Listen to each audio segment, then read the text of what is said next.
Assalamualaikum warahmatullahi wabarakatuh. Apa kabar Sobat Zona Elektro? Semoga semua dalam keadaan sehat walafiat. Pada kesempatan kali ini, saya akan membahas mengenai salah satu device yang bisa dikatakan itu menjadi otak di dalam suatu sistem kontrol di industri dan pada suatu mesin, yaitu PLC atau Programmable Logic Controller. Telah kita ketahui bersama bahwa saat ini adalah era industri 4.0 gitu, di mana secara keseluruhan PLC di sini berfungsi sebagai tulang punggung gitu untuk otomatisasi dan kontrol dalam lingkungan industri 4.0 ini. Jadi bagi sobat elektro wajib hukumnya untuk memahami dan menguasai device yang satu ini. Pada pembahasan pertama mengenai PLC, saya akan membahas mengenai pengenalan terlebih dahulu tentang PLC, dan pada pembahasan berikutnya akan membahas mengenai pemrograman PLC dari salah satu brand yang terkenal yaitu Schneider. Adapun eh, ada beberapa poin yang akan saya bahas pada pembahasan pertama ini mengenai PLC, yaitu eh, poin yang pertama akan membahas mengenai sejarah terlebih dahulu tentang PLC. Kemudian poin kedua akan membahas mengenai komponen, jenis-jenis dan bahasa programan yang dipakai untuk memprogram sebuah PLC. Kemudian poin tiga akan membahas mengenai aplikasi dari PLC. Kemudian poin keempat akan membahas mengenai hardware dan software PLC dari berbagai brand gitu yang tersedia di pasaran. Kemudian yang kelima, poin kelima yaitu akan membahas mengenai eh, contoh spesifikasi dan feature dari PLC Schneider M221. Kemudian poin yang terakhir eh, akan bahas mengenai perkembangan gitu, perkembangan PLC dari awal hingga sekarang dan bagaimana masa depan PLC dalam industri modern. Ya, kita langsung aja ke poin ke pertama itu mengenai sejarah dari PLC gitu. Bagaimana sih sejarah PLC gitu dan bagaimana gitu sistem kontrol sebelum PLC itu diciptakan gitu. Sebenarnya PLC pertama kali diciptakan pada tahun 68-an gitu. Dan sebelum PLC diciptakan, sistem kontrol yang digunakan untuk membantu kegiatan produksi di industri-industri pada masa itu masih berbasis relay logic gitu. Di mana sistem berbasis relay logic ini menggunakan relay gitu basisnya untuk melakukan kegiatan pengendalian sistem. Namun sayangnya penggunaan relay ini tidak terlalu memuaskan gitu, karena kurang fleksibel terhadap perubahan dalam sistem. Apabila suatu pabrik gitu ingin meningkatkan suatu kapasitas produksinya, maka sistem kontrol yang mengendalikan kegiatan produksi di pabrik tersebut juga harus dirubah gitu. Dalam sistem kendali berbasis relay logic ini, perubahan tersebut itu membutuhkan ya tentunya biaya yang besar gitu dan juga effort atau tenaga yang juga besar gitu. Dan selain itu, sistem berbasis relay logic juga menyita ruang gitu, seperti tertera pada gambar. Jadi eh, sangat menyita ruang ketika kita menggunakan relay logic ini sebagai pusat controllernya gitu. Kemudian singkat cerita gitu pada tahun 68 ini eh, The Dramatic Division gitu pada General Motor Corporation, di mana ini merupakan salah satu perusahaan otomotif gitu pada saat itu mencoba untuk membuat spesifikasi dari PLC ini. Dan tujuan mereka saat itu adalah untuk menggantikan sistem kontrol berbasis relay gitu yang mereka gunakan. Karena mereka pikir sudah tidak fleksibel dan memakan biaya yang juga sangat besar. Dan untuk itu mereka mengumumkan untuk melakukan suatu tender gitu untuk menggantikan sistem kontrol berbasis relay ini dengan suatu perangkat elektronik yang handal. Dan singkat cerita, proposal yang dimenangkan itu dan memenuhi spesifikasi yang diinginkan Itu yang diinginkan oleh user, itu dalam hal ini user, yaitu Hydramatic Division, adalah proposal yang dibuat oleh Dick Morley. Di mana Dick Morley ini adalah eh, berkebangsaan Amerika Serikat. Dan beliau adalah salah satu anggota tim dari Bedford Associates yang saat ini disebut sebagai Bapak PLC.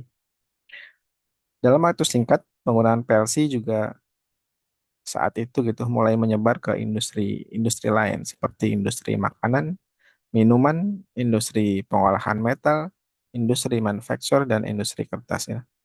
Dan PLC pertama ini diberi nama Modicon atau Modular Digital Controller 084. Ya, jadi gambarnya seperti ini. Di mana PLC ini merupakan PLC pertama di dunia yang digunakan pada produk komersil gitu. Kemudian kita membahas mengenai pengertian PLC itu sendiri gitu. Apa sih itu PLC gitu?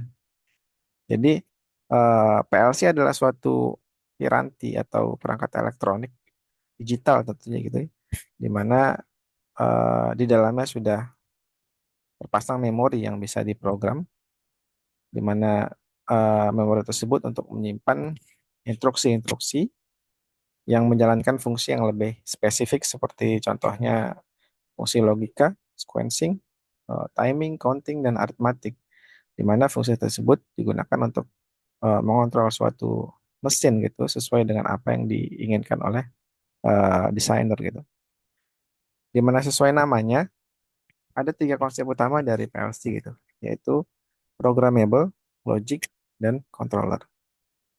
Konsep utama yang pertama itu programmable, di mana PLC ini berarti memiliki kemampuan untuk menyimpan suatu program yang sudah dibuat gitu dan disimpan di memorinya dan fungsinya itu bisa diubah-ubah sesuai dengan kebutuhan.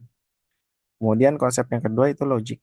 Berarti PLC ini memiliki kemampuan untuk memproses input secara aritmatik gitu dan logik dengan melakukan operasi seperti operasi membandingkan, jumlahkan, mengurangi, negasi gitu, mengalihkan, membagi gitu ataupun and or dan lain sebagainya gitu.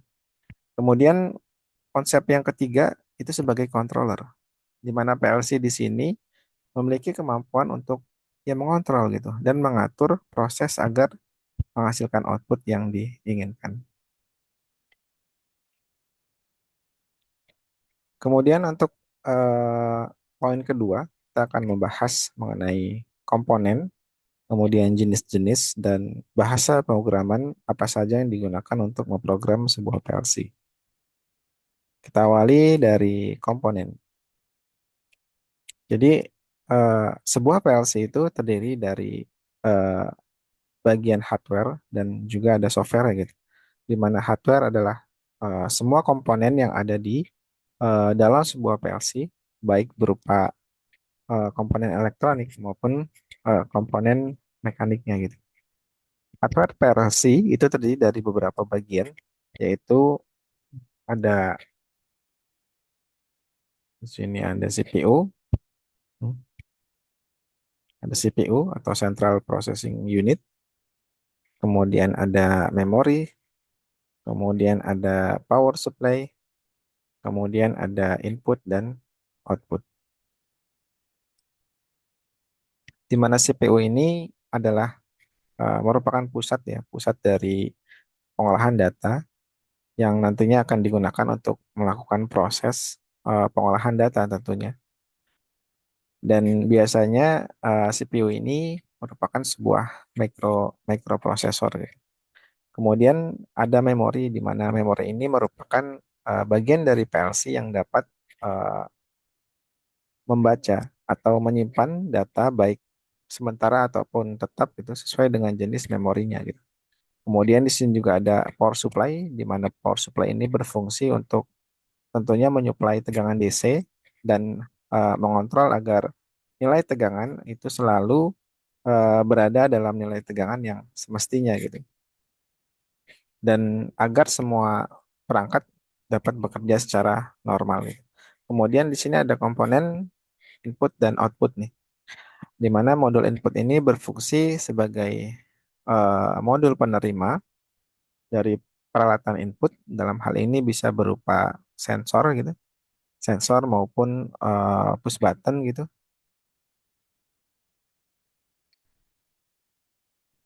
Dan yang nantinya sinyal tersebut akan diproses eh, oleh CPU gitu. Sedangkan modul output berfungsi sebagai pengirim sinyal hasil dari proses yang dilakukan oleh CPU, di mana sebagai respon dari program yang telah dibuat. Kemudian di sini ada programming device nih atau software ya.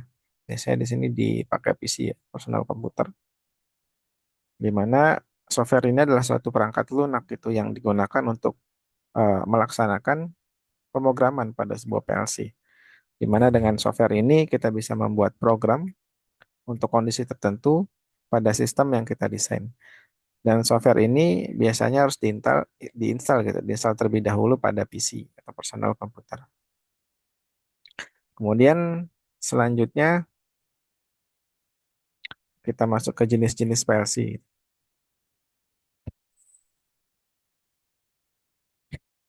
Jenis PLC itu bisa dibagi menjadi dua bagian itu berdasarkan tipe dan berdasarkan ukuran gitu. Kalau berdasarkan tipe, PLC itu dibagi menjadi dua, yaitu tipe fix atau compact PLC dan tipe modular PLC. Untuk tipe fix atau compact PLC yang ini berarti PLC-nya sudah fix gitu ya. Dalam pengertian itu sudah tidak bisa banyak diubah dari segi hardware gitu.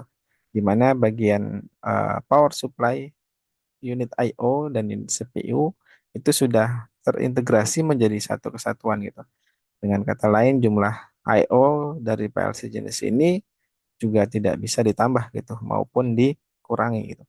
Di mana kapasitas I/O dari PLC jenis ini biasanya itu kurang dari 60 buah I/O gitu. Kemudian untuk tipe modular PLC, di mana tipe ini tuh bisa eh, kita menambah expansion I/O gitu. Dengan ciri-ciri biasanya unit ini power supply dan CPU gitu, itu biasanya dia terpisah gitu. Jadi per modul, di mana modulnya nanti bisa digabungkan menjadi satu melalui base plate gitu.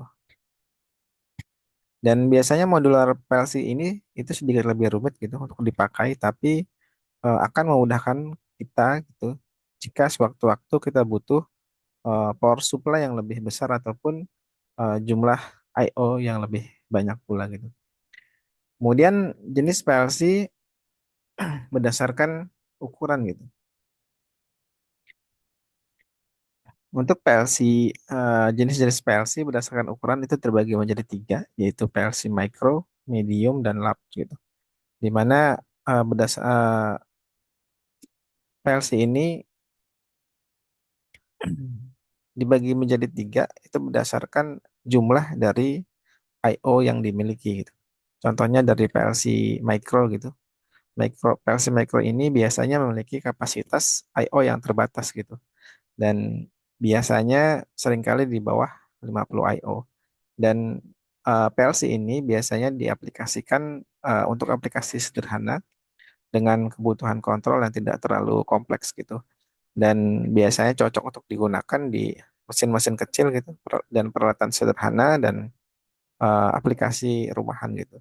Kemudian untuk PLC tipe medium gitu, di mana tipe PLC ini memiliki kapasitas I/O yang lebih besar gitu, biasanya di antara 50 hingga 256 I/O. Dan PLC ini biasanya dirancang untuk aplikasi industri yang lebih kompleks gitu, dengan kebutuhan kontrol yang lebih banyak dan memiliki kemampuan yang lebih baik gitu dalam hal pemrograman, kemudian ada komunikasinya dan integrasi dengan perangkat lainnya. Dan kemudian untuk PLC yang lebih besar lagi I/O-nya yaitu PLC large gitu. PLC large, di mana PLC ini memiliki kapasitas I/O yang sangat besar gitu. Seringkali melebihi dari 256 I/O dan dapat di expand lagi gitu jika dibutuhkan lebih banyak I/O modul lagi. Dan biasanya PLC ini digunakan untuk aplikasi industri gitu yang sangat kompleks gitu dan besar gitu seperti otomatisasi pabrik, terus sistem kontrol yang terdistribusi gitu, dan proses gitu yang memerlukan banyak data dan pemrosesan gitu. Di mana biasanya PLC ini juga menyediakan fitur canggih seperti redundancy gitu, kemudian kemampuan komunikasi yang luas dan pengolahan data yang lebih besar gitu. Ya, kemudian kita lanjutkan ke pembahasan berikutnya, yaitu mengenai bahasa pemrograman pada PLC. Kita ketahui bersama bahwa ada banyak sekali bahasa pemrograman. Nah, pertanyaannya, bahasa pemrograman yang dipakai untuk pemrograman sebuah PLC itu bahasa pemrograman apa gitu kan. Nah, agar semua bahasa yang digunakan dalam memprogram sebuah PLC di seluruh dunia itu sama, maka dibuatlah suatu standar yang menjadi acuan dalam memprogram sebuah PLC. Standar tersebut ada di standar EIC atau International Electrotechnical Commission, di mana EIC ini adalah standar internasional dan lembaga penilaian untuk semua bidang elektroteknologi yang pada dasarnya mencakup PLC juga.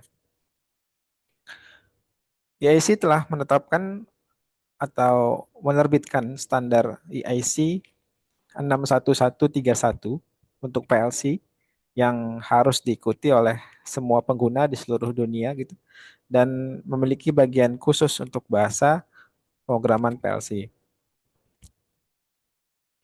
Standar ini membagi 5 bahasa pemrograman gitu menjadi 2 kategori berdasarkan sifat bahasa, yaitu bahasa pemrograman tekstural dan bahasa pemrograman grafis atau visual, di mana bahasa pemrograman tekstural ini terdiri dari 2 bahasa pemrograman, yaitu bahasa pemrograman instruction list dan struktur teks. Sedangkan eh, kategori bahasa pemrograman bersifat grafis itu terdiri dari 3 bahasa pemrograman, yaitu bahasa pemrograman leader diagram, function block diagram, sequential function chart.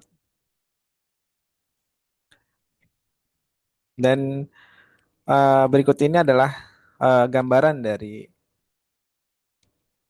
dari bahasa pemrograman tekstural, yaitu instruction list gitu, instruction list. Di mana bahasa pemrograman ini berbasis teks gitu, yang mirip dengan bahasa assembly language gitu. Dan ini adalah bahasa yang rendah gitu dan kurang umum gitu digunakan dibandingkan dengan bahasa yang lain. Kemudian ada lagi di sini bahasa struktur teks, struktur teks, di mana bahasa pemrograman ini yaitu berbasis teks gitu yang mirip dengan bahasa pemrograman seperti bahasa Pascal atau C gitu. Dan dengan bahasa pemrograman ini memungkinkan penulisan kode yang lebih kompleks gitu dan struktur kontrol yang sangat kuat gitu. Kemudian ini ada lagi contoh dari gambaran dari bahasa pemrograman dari kategori bahasa grafis pemrograman, yaitu function block ya, function block nih, function block. Di mana seperti yang kita lihat di layar bahwa bentuk bahasa pemrograman ini berbentuk blok-blok gitu ya, blok-blok function yang terhubung dengan garis, dan setiap balok ini mewakili fungsi logika atau fungsi matematika tertentu. Dan kemudian ada lagi masih di bahasa pemrograman yang dikategorikan bahasa grafis, yaitu bahasa pemrograman sequential function chart, di mana bahasa pemrograman ini seperti kita lihat bahwa bahasa pemrograman ini memvisualisasikan suatu proses gitu dalam bentuk diagram langkah step gitu, step by step gitu. Dan bahasa pemrograman ini mengorganisir proses kontrol menjadi suatu langkah-langkah yang terpisah dan transisi antara setiap langkahnya gitu. Kemudian Bahasa pemrograman selanjutnya yaitu bahasa pemrograman ladder diagram. Bahasa pemrograman ini adalah paling populer gitu dan sering digunakan dalam eh, aplikasi di industri gitu. Dan diagram ladder ini kalau kita perhatikan itu mirip dengan diagram relay logic gitu dalam sistem kontrol relay. Masing-masing bahasa pemrograman PLC ini memiliki keunggulan dan ya kegunaannya sendiri gitu. Dan pilihan bahasa pemrograman yang dipakai seringkali tergantung pada jenis aplikasi yang diinginkan serta kompleksitas proses dan preferensi dari sang programmer gitu.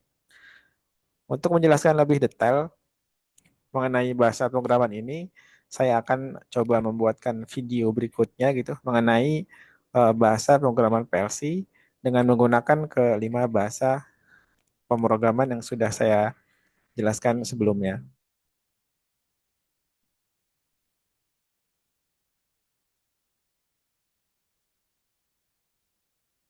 Kemudian kita eh, akan membahas ke poin berikutnya, yaitu poin ketiga mengenai aplikasi dari PLC gitu. Di era industri 4.0 saat ini, gitu, di mana PLC itu menjadi komponen yang sangat penting gitu dalam suatu sistem kontrol. Dan dapat dipastikan di era industri 4.0 ini di seluruh sektor di industri gitu sudah tertanam modul PLC sebagai pusat kontrolnya. Dan berikut ini adalah beberapa contoh aplikasi pada sistem maupun suatu mesin gitu yang sudah menggunakan PLC sebagai pusat kontrolnya. Aplikasi yang pertama yaitu pada kontrol untuk sistem HVAC gitu. Berikut ini adalah gambaran dari suatu panel kontrol HVAC gitu yang saya buat gitu untuk salah satu project di Jawa Satu Power gitu. Di mana modul yang digunakan untuk project ini adalah PAC gitu atau Programmable Automation Controller M580 dari Schneider gitu. Jadi controller ini berfungsi sebagai central control untuk mengontrol sistem HVAC di gedung ORF dan SWI di Jawa Satu Power.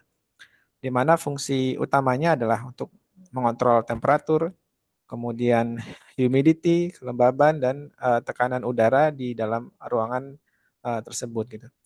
Secara teknis, eh, spesifikasi yang dibutuhkan pada project ini adalah serba redundant gitu ya. Jadi CPU, terus power supply, I/O modul, dan komunikasinya itu harus serba redundant gitu. Dan jadi jika ketika terjadi kerusakan pada salah satu modul, maka secara otomatis akan di backup oleh modul yang sehat gitu. Kemudian secara interkoneksi, controller ini atau PLC ini terkoneksi secara langsung dengan HMI gitu sebagai local central monitoring yang terhubung melalui Ethernet port.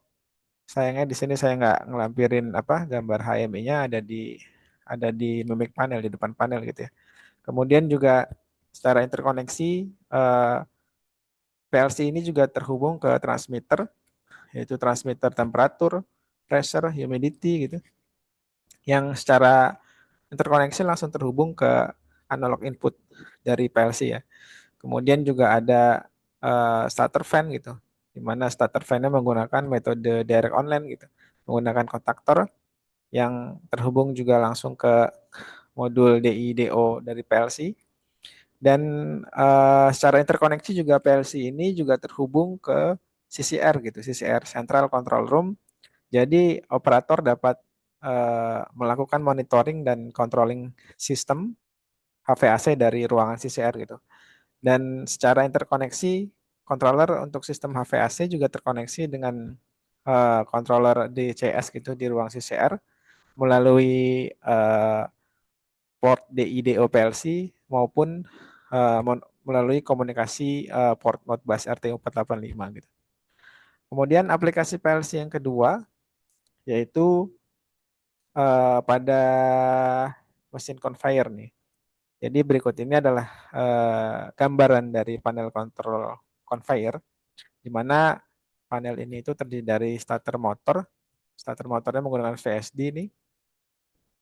Di mana VSD ini nanti digunakan sebagai pengatur kecepatan putaran motor dan PLC yang digunakan yaitu brand Allen Bradley ini. Ya. Kemudian aplikasi yang ketiga yaitu masih pada mesin, yaitu PLC diaplikasikan sebagai central control untuk mesin pendingin chiller gitu. Di mana PLC yang digunakan ini merek Schneider nih, Schneider, dan secara interkoneksi juga dia terhubung ke HMI sebagai monitor, central monitor. Kemudian juga ada ke sensor gitu, sensor transmitter, temperatur, pressure gitu. Kemudian juga ada aktuator, solenoid gitu, dan juga starter nih, starter buat kompresor. Kemudian aplikasi yang keempat yaitu eh, untuk sistem bus nih, building automation system gitu. Seperti gambar tertera gitu, di mana PLC yang digunakan yaitu merek Mitsubishi gitu. Sebenarnya ada modul tersendiri gitu untuk aplikasi bus ini. Misalnya kalau di brand Schneider itu ada yang namanya automation server gitu, yang masuk ke kategori EcoStructure Building gitu, atau Integrated Building Management System. Dan secara koneksi, interkoneksi, eh, PLC ini terkoneksi secara langsung oleh tentunya dengan bus software gitu sebagai sebagai central monitoring dan controlling. Kemudian terhubung juga secara langsung dengan sensor-sensor seperti sensor temperatur gitu, pressure, humidity yang ada di ruangan dan terhubung langsung melalui port PLC melalui analog input dari PLC tersebut gitu. Sebenarnya masih banyak eh, aplikasi yang lain gitu yang sudah menerapkan PLC sebagai central controllernya, dan pada pembahasan ini kita hanya mengulas sedikit aja 4 poin saja yang yang apa namanya yang tentunya eh, yang sudah saya aplikasikan eh, di di mesin maupun di suatu sistem. Kemudian kita lanjut ke poin keempat. Di sini kita akan coba membahas mengenai hardware dan software PLC dari berbagai brand gitu. Nah, berikut ini adalah contoh nih hardware dan software dari beberapa brand yang terkenal di pasaran, yaitu ada PLC Allen Bradley nih dengan tipe hardware-nya Micro 850 PLC gitu. Dengan software-nya bernama Workbench. Kemudian ada lagi di sini ada PLC M221 dari Schneider dengan software-nya bernama EcoStructure Machine Expert Basic. Dan kemudian ada juga brand dari Siemens nih, Siemens gitu kan. Ada PLC Siemens S1200 gitu dengan softwarenya bernama Tia Portal. Kemudian juga ada eh, brand Omron gitu. Dan Omron dengan eh, tipe hardware CP2E dengan software bernama CX1 gitu. Eh, di mana PLC Allen Bradley ini dari US ya, dari US. Kalau Schneider ini sudah tahu ya dari Prancis, Siemens dari Jerman, Omron dari Jepang gitu. Sebenarnya masih banyak nih di pasaran brand dari PLC. Dan untuk pembahasan berikutnya saya akan coba membahas mengenai pemrograman PLC dari hardware PLC M221 dari Schneider gitu dengan softwarenya bernama EcoStructure Machine Expert Basic. Oleh karena itu eh, sebelum membahas mengenai memprogram PLC M221 ini, saya akan coba mengulas sedikit gitu mengenai spesifikasi dari PLC M221 yang akan kita coba program di video selanjutnya gitu.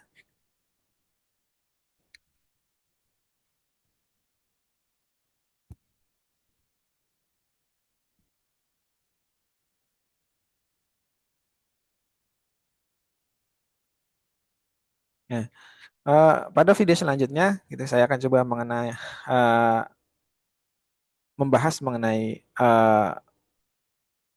pemrograman PLC adalah satu brand gitu yang sudah terkenal, yaitu PLC M221 dari Schneider gitu. Dan alangkah baiknya sebelum ke tahap pemrograman kita harus mengetahui dahulu gitu spesifikasi dari hardware PLC M221 terlebih dahulu gitu. Dan berikut ini adalah bagan dari hardware PLC M221 gitu, di mana eh, PLC M221 ini memiliki jumlah I/O sebanyak 16 dan 24 nih. Dan berikut ini adalah bagan dari hardware PLC M221 yang memiliki jumlah I/O sebanyak 16 sama 24. Adapun fungsi-fungsi masing-masing bagan seperti tertera pada gambar, yaitu pada poin ke-1, ini merupakan terminal power supply gitu, di mana PLC ini bisa disuplai oleh tegangan DC sebesar 24 volt ataupun dengan tegangan AC sebesar atau di rank itu 100 sampai 240 volt AC.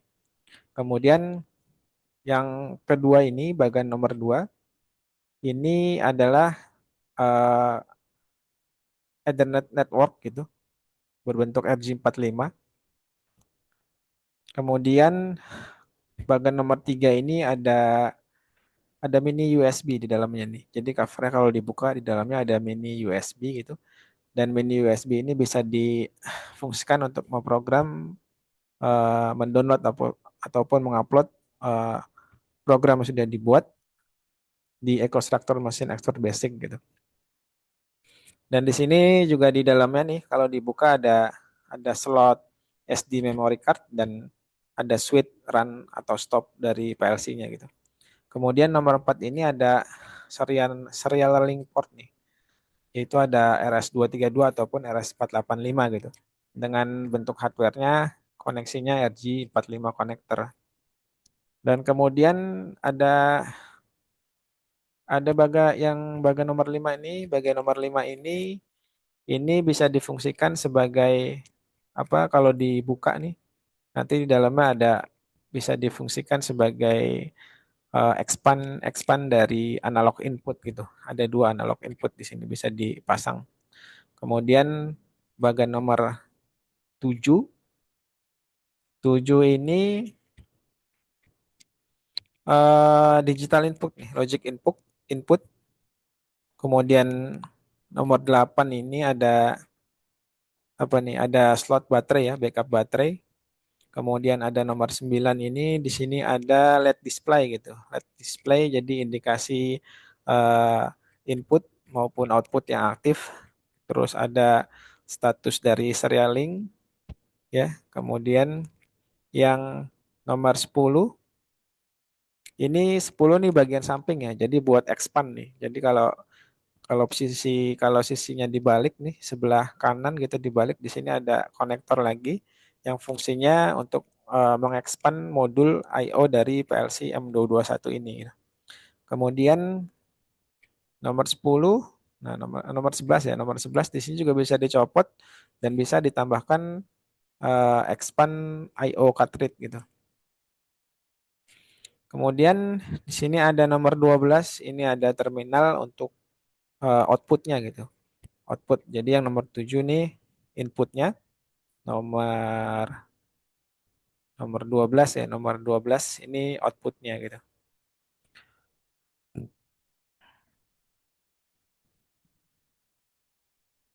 Ya, kemudian berikut ini adalah spesifikasi dari PLC M221, di mana secara performa bahwa PLC ini dapat menyelesaikan eh, sebuah instruksi dengan cepat, yaitu membutuhkan waktu 0,2 mikrosecond gitu dalam dalam menyelesaikan satu kali instruksinya gitu.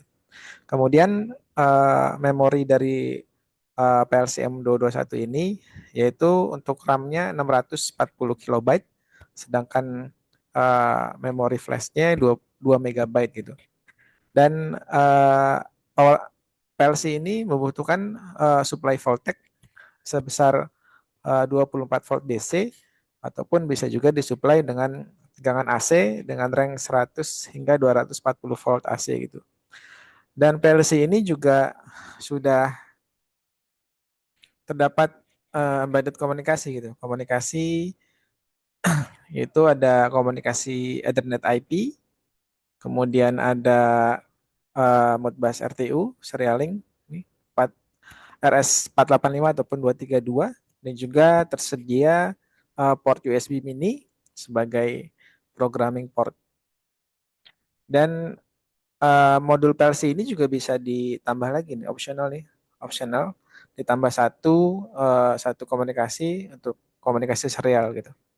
Dan PLC ini udah embedded I/O dengan total inputnya sebesar 40 dan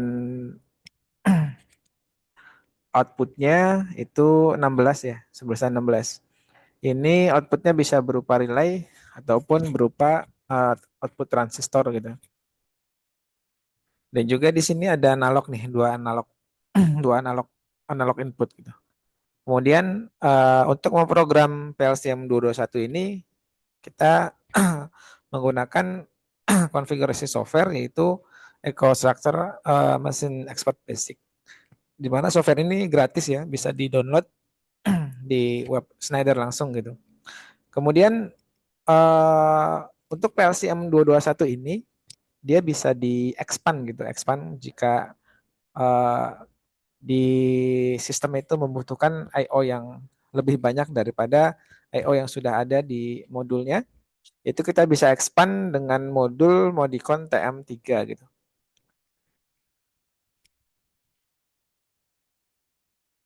Nih, kemudian eh kita coba ke slide berikutnya.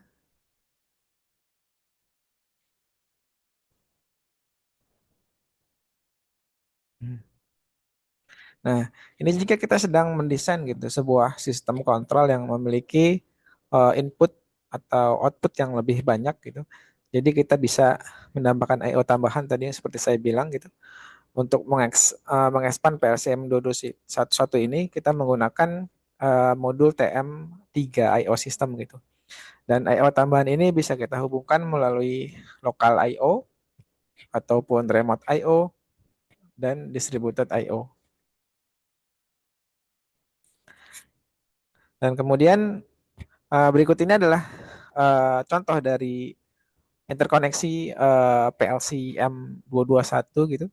Dalam hal ini PLC ini digunakan untuk mengontrol motor induksi gitu, motor induksi di suatu mesin gitu. Di mana metode startingnya itu bisa bermacam-macam gitu. Contohnya di sini ada direct online, itu ada terus ada soft starter gitu, maupun VST gitu. Secara interkoneksi PLC M221 ini terhubung dengan HMI gitu, dengan HMI sebagai central monitoring. Kemudian HMI ini terkoneksi melalui Ethernet port gitu, melalui switch kemudian ke PLC gitu, dan juga terhubung ke starter gitu, ke starter masing-masing starter maupun ke sensor gitu dan switch eh, itu terkoneksi langsung ke I/O PLC gitu. Entah itu digital input, digital output, analog input maupun analog output gitu. Dan ada beberapa starter gitu, contoh starter dan metering yang terhubung ke PLC itu menggunakan eh, ini metering menggunakan komunikasi komunikasi data gitu.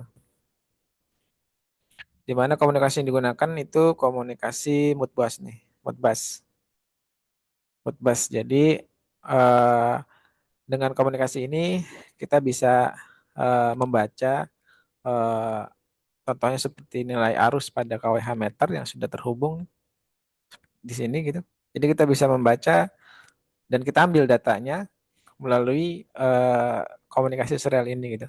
Entah itu kita mengambil data berupa tegangannya berapa, terus daya yang terpakai berapa, ataupun arus yang aktualnya itu berapa gitu. Kemudian kemudian ini adalah software gitu. Software yang digunakan untuk memprogram PLCM 221 ini gitu, yaitu menggunakan Constructor Machine Expert Basic gitu. Di mana software ini itu dapat kita download secara gratis gitu di website Schneider gitu. Di mana dengan software ini kita bisa melakukan eh, programming, kemudian configuration, kemudian juga bisa melakukan tes commissioning gitu.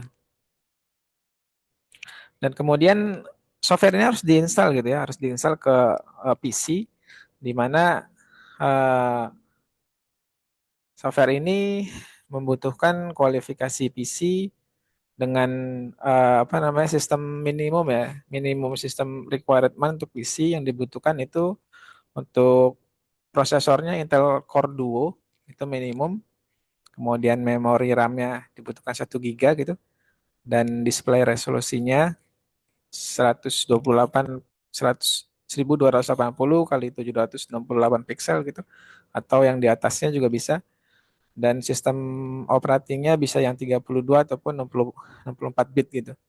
Untuk OS-nya bisa Windows Windows 7, Windows 8 sampai Windows 10 gitu ya. Itu sistem minimumnya.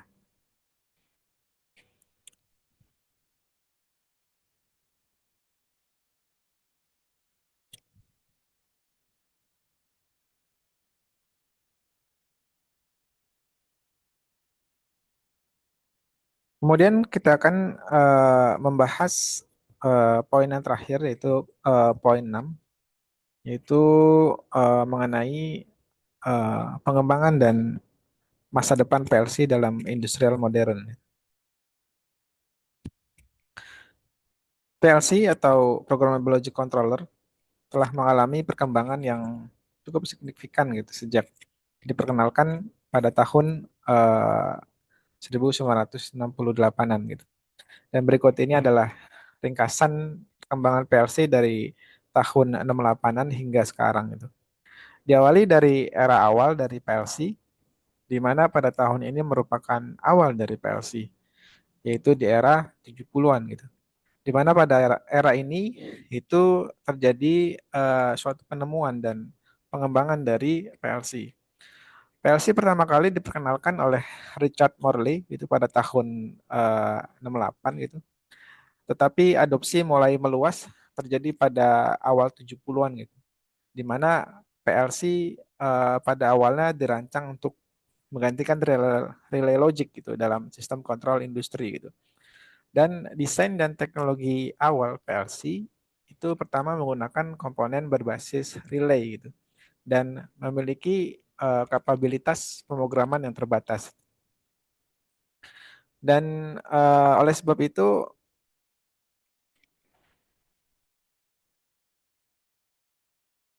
bahasa pemrograman yang dipakai itu masih berbasis relay ladder gitu atau ladder logic, di mana keuntungan yang diberikan ketika PLC itu uh, sudah ditemukan itu PLC menawarkan uh, fleksibilitas gitu yang besar dari lebih besar gitu dibandingkan dengan sistem relay konvensional, dan mempermudah uh, modifikasi gitu dari segi wiring dan programannya gitu.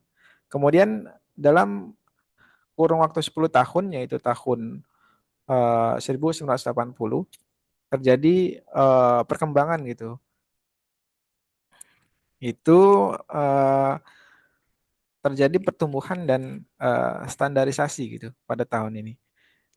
Pertumbuhannya yaitu terjadi evolusi hardware gitu. Evolusi hardware. Bentar. Evolusi hardware. Di mana pada tahun ini PLC sudah mulai menggunakan microprosesor gitu yang tentunya akan meningkatkan kecepatan dan kapasitasnya gitu. Termasuk penambahan memori gitu yang lebih besar dan kemampuan pemrosesan yang lebih cepat lagi. Dan dari segi komunikasi dan interface juga terjadi perkembangan gitu, di mana eh, kemampuan komunikasi PLC itu juga mulai berkembang dengan penambahan port komunikasi untuk interfacing dan dengan perangkat lain dan sistem jaringan gitu. Pada tahun 80, salah satu sistem komunikasi antarmuka PLC yang signifikan adalah Modbus gitu. Di mana Modbus adalah protokol komunikasi yang dikembangkan oleh Modicon gitu. Sekarang bagian dari Schneider Electric.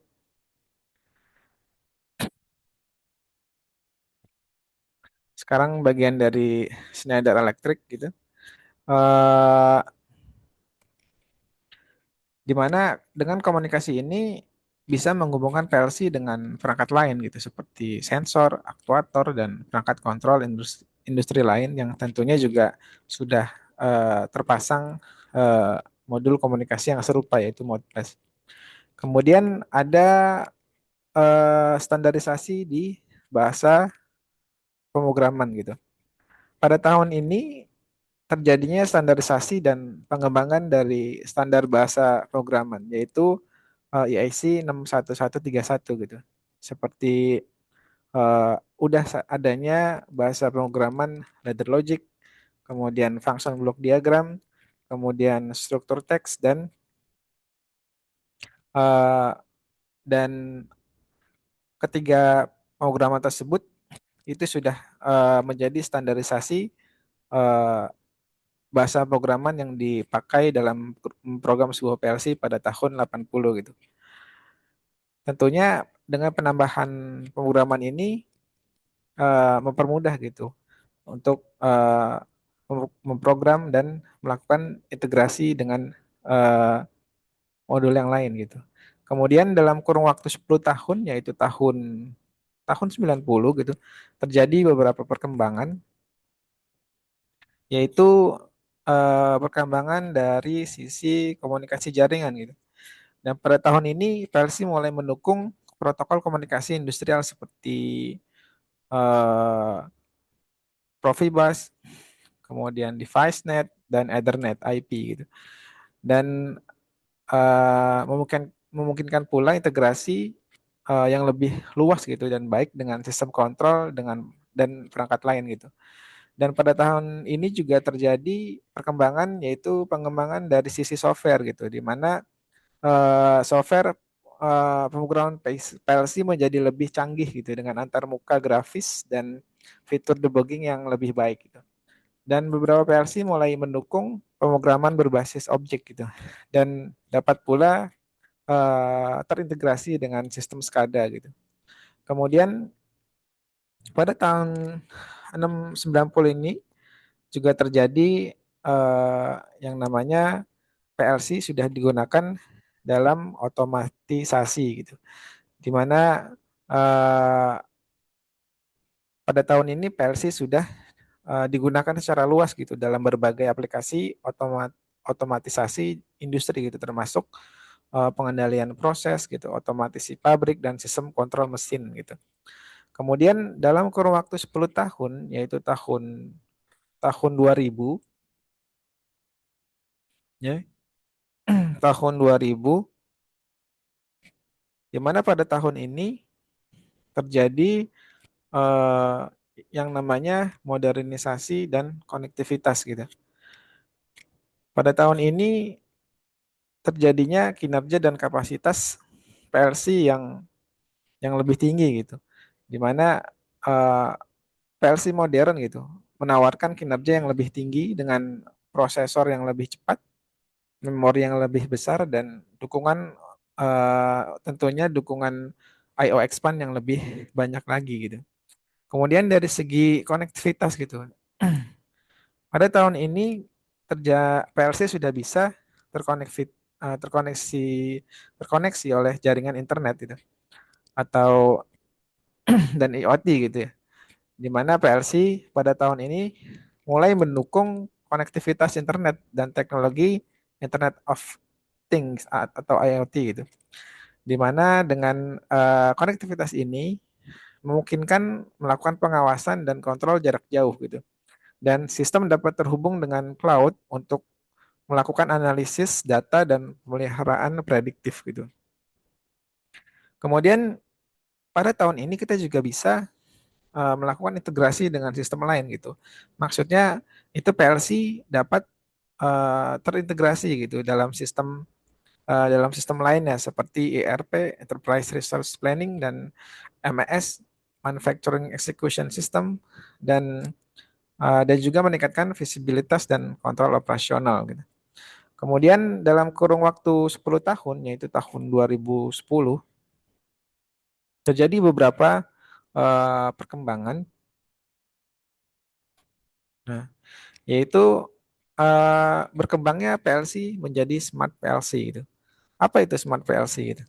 Jadi Smart PLC itu merujuk pada jenis PLC yang memiliki kemampuan yang lebih canggih gitu dibandingkan dengan PLC tradisional gitu. Di mana perbedaan utama dari PLC Smart PLC itu terletak pada fitur-fitur tambahan yang membuatnya lebih fleksibel, efisien dan terintegrasi gitu dalam sistem otomatisasi dalam industri modern gitu.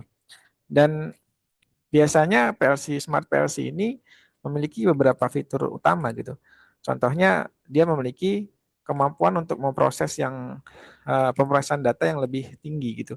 Kemudian ada Smart PLC ini juga mampu untuk konektivitas yang lebih baik gitu. Jadi dia memiliki konektivitas yang banyak seperti eh, konektivitas komunikasi seperti Ethernet gitu, ataupun WiFi ataupun protokol komunikasi industri seperti Modbus gitu, Profibus dan sebagainya gitu. Kemudian PLC Smart PLC juga memiliki fitur yang namanya fitur analitik atau dan diagnostik gitu. Di mana fitur ini ya fitur canggih gitu.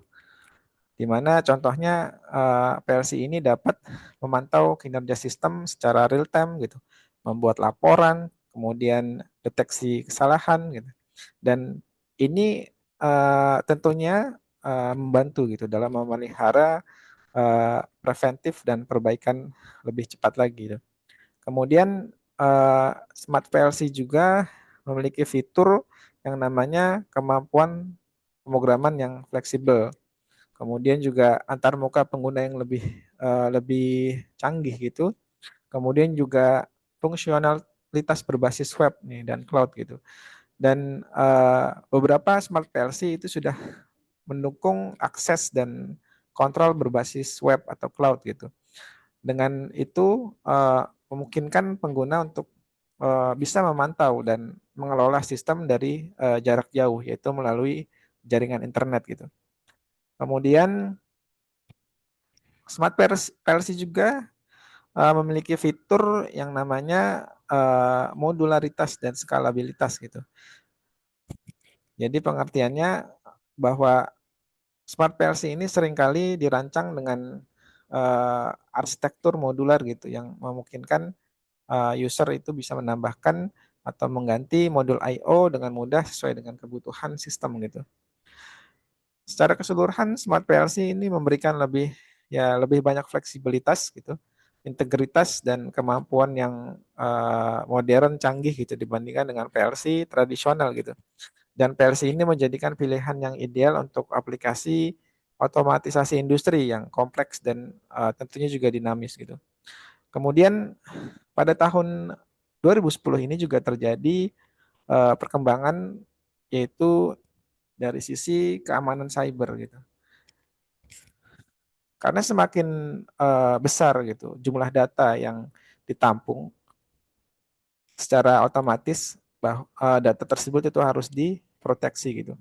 Dan keamanan itu mulai difokuskan pada tahun 2010 ini, yaitu keamanan dari sisi cyber gitu. Pada tahun 2010 ini perhatian terhadap keamanan cyber untuk PLC dan sistem otomatisasi industri mulai meningkat gitu seiring dengan kemajuan dan konektivitas dan adopsi teknologi informasi dalam industri.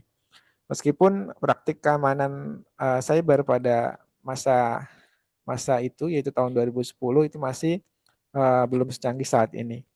Ya, kemudian dalam kurun waktu 10 tahun yaitu tahun 2020 hingga sekarang gitu. Terjadi beberapa perkembangan pada PLC yaitu yang pertama pada industri 4.0 gitu.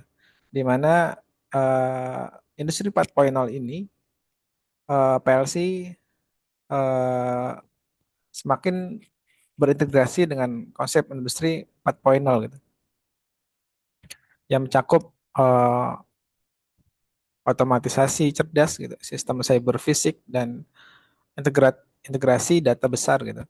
Di mana PLC 4.0 ini dirancang untuk berfungsi dalam lingkungan smart factory gitu dengan kemampuan analisis yang lebih baik.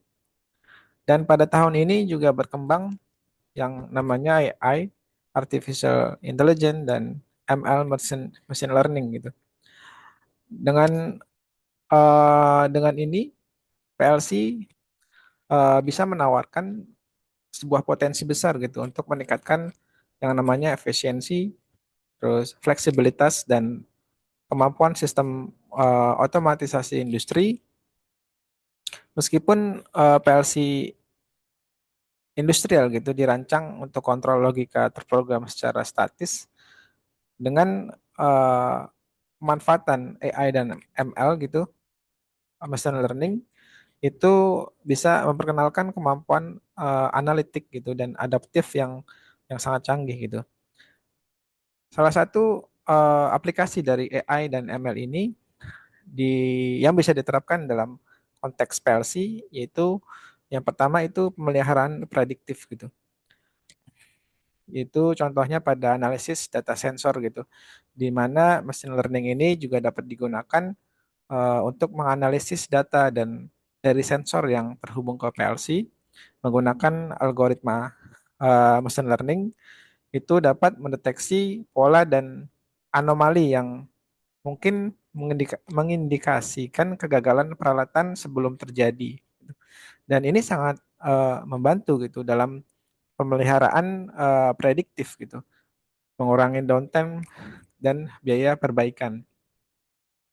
Kemudian salah satu contoh pemanfaatan AI yang diterapkan dalam PLC yaitu dalam kemampuan analitik keputusan gitu, di mana AI ini nanti dapat membantu dalam mengambil keputusan tentunya berbasis dengan data gitu, dengan menganalisis data dari berbagai eh, sumber gitu yang didapat dari field dan nantinya AI ini memberikan rekomendasi gitu, tentunya berbasis data yang mendalam gitu dan memungkinkan sistem PLC untuk membuat keputusan yang lebih baik dan cepat gitu. Dan integrasi antara AI dan machine learning gitu dalam PLC itu mengarah pada sistem otomasi industri yang lebih cerdas, kemudian juga adaptif dan memanfaatkan data gitu untuk meningkatkan efisiensi dan kualitas produksi sambil mengurangi downtime dan biaya gitu. Mendingan meskipun implementasi AI dan machine learning ini dalam PLC masih dalam tahap perkembangan gitu pada tahun ini dan adopsi potensi manfaatnya sangat besar gitu dan dapat mengubah cara sistem otomatisasi industri beroperasi di masa depannya gitu. Kemudian juga ada yang namanya edge computing pada tahun ini, di mana pada PLC edge computing ini mengacu pada penerapan komputasi yang dilakukan dekat dengan sumber data gitu atau perangkat keras yang terlibat dalam suatu proses otomatisasi industri, di mana data ini dikirimkan ke pusat data atau cloud yang nantinya untuk diproses gitu.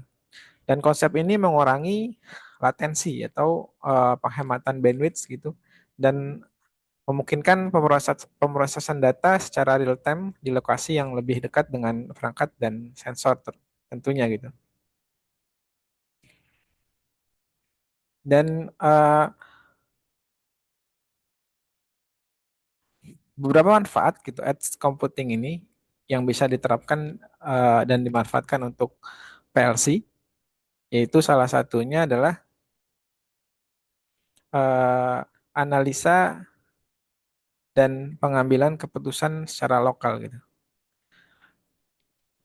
Analitik di lokal pengertiannya berarti dengan edge computing ini memungkinkan analisis data langsung di lokasi gitu, di lokasi. Dan PLC dapat menggunakan algoritma analitik untuk menilai data dari sensor dan membuat keputusan operasional tanpa memerlukan input dari server pusat gitu. Sedangkan dari keputusan otomasi, PLC yang dilengkapi dengan kemampuan komputasi edge gitu dapat membuat keputusan secara otomatis gitu berdasarkan data lokal seperti penyesuaian parameter proses atau deteksi anomali. Tentunya implementasi edge computing ini dalam PLC memberikan suatu ya keuntungan yang signifikan gitu dalam dalam hal kecepatan, efisiensi dan fleksibilitas sistem otomatisasi industri gitu. Dengan dapat memproses data di lokal itu tentunya dapat meningkatkan performa gitu, mengurangi biaya dan meningkatkan keamanan serta privasi data gitu. Dan membuatnya menjadi tambahan yang berharga dalam strategi otomatisasi industri modern. Eh, saya kira untuk pembahasan awal ini mengenai PLC sudah cukup dan untuk pembahasan selanjutnya mengenai PLC saya akan membahas mengenai programming PLC dari salah satu brand terkenal yaitu PLC Schneider M221 dari Schneider gitu. Dan saya akhiri pembahasan ini dengan salam. Wassalamualaikum warahmatullahi wabarakatuh. Sampai jumpa di video pembahasan berikutnya.